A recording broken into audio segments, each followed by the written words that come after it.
A sada o najavljenom i ostalim temama detaljnije.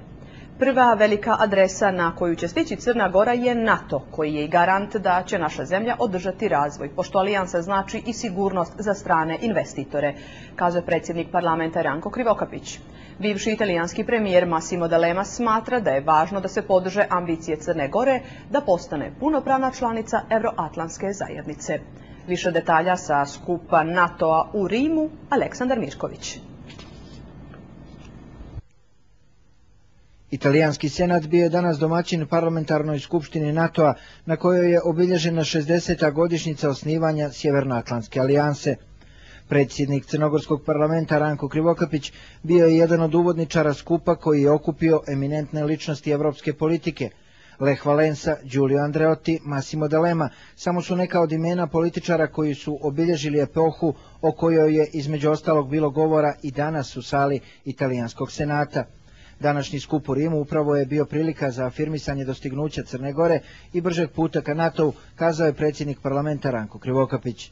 NATO je prva velika adresa na koju će Crna Gora potpuno stići i prva velika adresa koja garantuje da Crna Gora će dalje održati razvoj. Znamo da bez NATO nema sigurnosti za strane investitore, znamo da je NATO ona sigurnost koja je pogotovo u nesigurnim vremenima kakva dolaze, da je dodatno u privlačnost Crnoj Gori da bude mjesto i dobrog razvoja, i demokratskog razvoja, i dobrog življenja. Multipolarnost 21. vijeka ne smije biti svijet podizanja novih zidova, kazao je Krivokapić u velikoj sali Italijanskog senata. Glavni izazov je, kaže, sposobnost za dodatno poštovanje multietničnosti i multikonfesionalnosti svih društava. NATO je donio mir zaraćenim balkanskim državama, a kroz Jadransku povelju pripremio da naše more bude more mira i ponovne saradnje. Atlantska alijansa i njene demokratske vrijednosti jačaju socijalnu koheziju novih demokratija i daju nezamjenljivu poruku o stabilnosti stranim investitorima. Preko 200 delegata i gostiju iz 38 zemalja raspravljalo je o budućnosti NATO-a, izazovima koje nosi misija u Afganistanu, odnosima sa Rusijom, proširenju alijanse. Ja vjerujem da je važno podržati aspiracije Crne Gore da postane puna članica Euroatlantske zajednice.